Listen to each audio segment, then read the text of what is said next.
নমস্কার। ঠাকুর মা স্বামীজি আর আমার গুরুদেবের চরণে প্রণাম নিবেদন করে শুরু করছি আজকের পাঠ। আজ আমি আপনাদের শ্রীমৎ স্বামী ভূতেশানন্দজি মহারাজের নিজের মুখে বলা তাঁর রিলিফের কাজের কিছু ঘটনা বলবো। রেঙ্গুনে আমাদের সেবাশ্রমের প্রেসিডেন্ট ছিলেন খুব বড় লোক। ট্রাক বোঝাই করে জিনিসপত্র নিয়ে রেঙ্গুন থেকে রওনা হন তাঁরা। মাঝপথে একটা ব্রিজ ভাঙা, জিনিস শুদ্ধ ট্রাক পড়ে রইল। হাঁটতে শুরু করলেন তাঁরা। স্ত্রী এবং ছোট বাচ্চাকে নিয়ে চলতে লাগলো।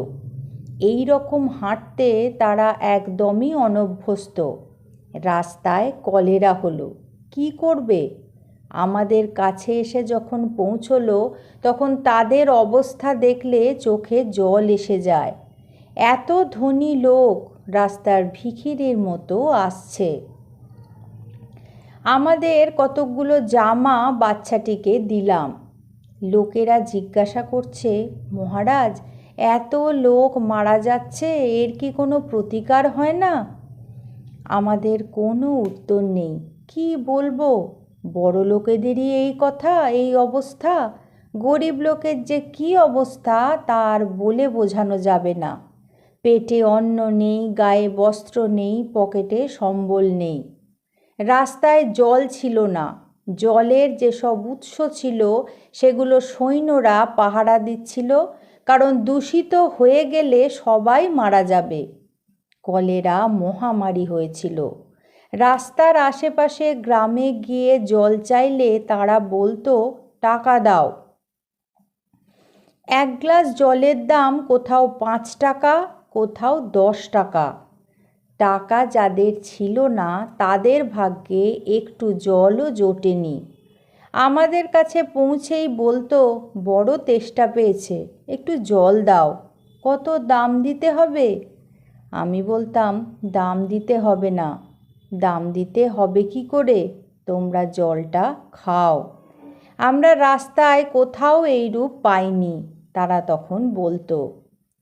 একটা ছোট ছেলে, বড় বড় চোখ, এখনো মনে পড়ে, আমাকে এসে বলল, আমার মাকে খুঁজে পাচ্ছি না। তোমরা যদি থাকতে দাও তাহলে মাকে খুঁজে পাই।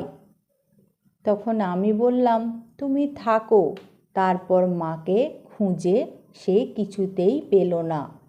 2-3 দিন পর চলে গেল। এই রকম অবস্থা। 200 মধ্যপরাস ছিল। কত লোক আসছে, তাদের স্ট্রেঞ্জ করে পায়খানার ব্যবস্থা ছিল। তারপর প্রশ্ন উঠল, ওদের কারা খেতে দেবে? সরকার থেকে বলল, আমরা কেন দেব? ওরা বলল, তাহলে আমরা চললাম। আমি তখন বললাম, সর্বনাশ, আমি তোদের খাওয়ার ব্যবস্থা করব। তারপর আমার জ্বর হয়ে গেল। গৌহাটিতে এসে কয়েকদিন থাকলাম। একদিন দেখি সেই মধ্যপরাসের দল চলে এসেছে আবার। আমাকে বলল, ওখানে বোমাবর্ষণ হয়েছে তো, তাই আবার চলে এলুম। তখন স্বামী ভূতেশানন্দজি মহারাজ বললেন, বলিস কি রে? আর কি করব, গায়ে জ্বর নিয়েই চলে এলাম। কিছু লোককে জোগাড় করলাম যারা সুইপিং জানে। এক দিন 1000 লোক আসতো। তাদের ট্রাকে করে নিয়ে ছাগল গরুর মতো এনে আমাদের ক্যাম্পে আনলোড করে দিত। একদিন 1200 লোক এলো, তার মধ্যে 900 লোক মরে গেল। মানে ওরা মরণোন্মুখ হয়েই এসেছিল। দেখে দেখে মনে হতো পাগল হয়ে যাব।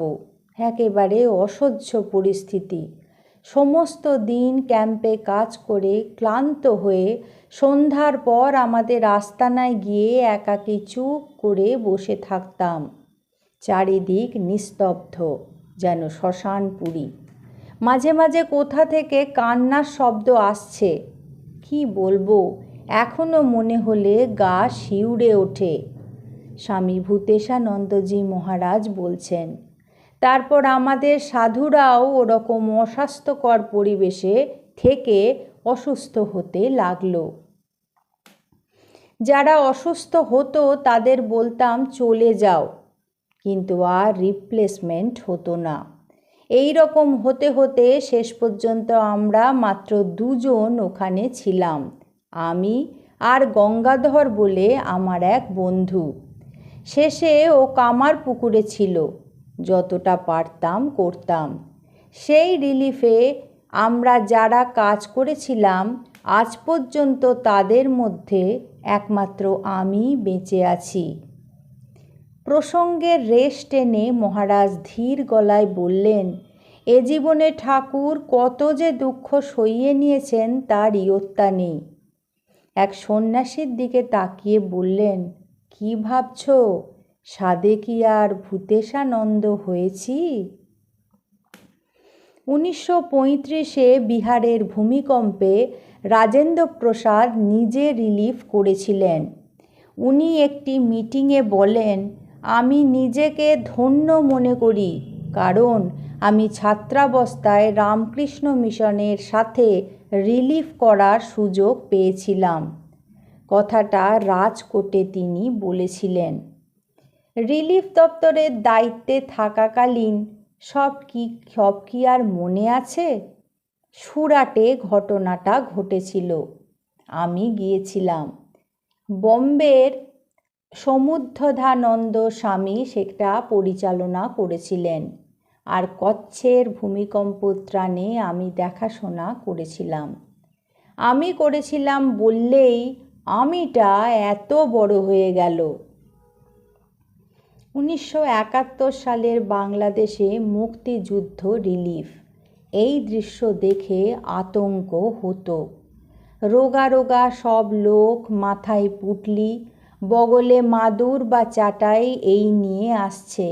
সহায় সম্বল বলতে কিছুই নেই, জঙ্গল দিয়ে পালিয়ে পালিয়ে এসেছে। উদ্বাস্তুরা যেখানে খুশি সেখানেই নোংরা করত, যেখানে খুশি শুয়ে পড়ত। এছাড়া গাইঘাটাতে ঘূর্ণিঝড় রিলিফও হয়েছে। বাংলাদেশের যুদ্ধের সময় করিমগঞ্জে রিলিফ হয়েছিল। সত্যেন মহারাজ ইনচার্জ ছিলেন। ট্রেনিং সেন্টার থেকে ব্রহ্মচারীরাও গিয়েছিল।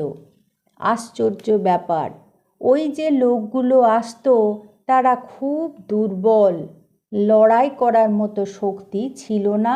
শুধু লড়াই করার মতো শক্তি কেন, তাদের কোনো মনোবলও ছিল না। আজ এই পর্যন্তই। পরবর্তী পর্বে আমি আপনাদের এই রকমই কিছু ঘটনা শোনাব।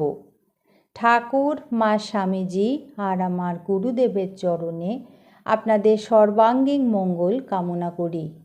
আপনারা সকলে ভালো থাকুন, সুস্থ থাকুন। নমস্কার।